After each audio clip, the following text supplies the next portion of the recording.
Second number त्याच्यामध्ये दिलेला आहे. सेकंड नंबरचा बॉक्स आहे दुसऱ्या विषयाचा आहे आणि जास्त भरायचा आहे.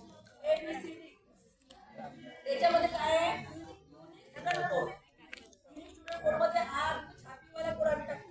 इथे काय आहे स्कूल युडाईस आयडी. इथे काय आहे मग शाळेची जी आयडी असतात कोड असतात ते आम्हाला नंबर टाकायचा आहे ना.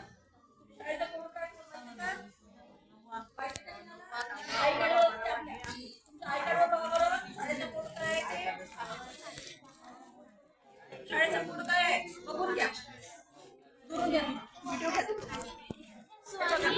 हा कोड आहे हा आय कार्ड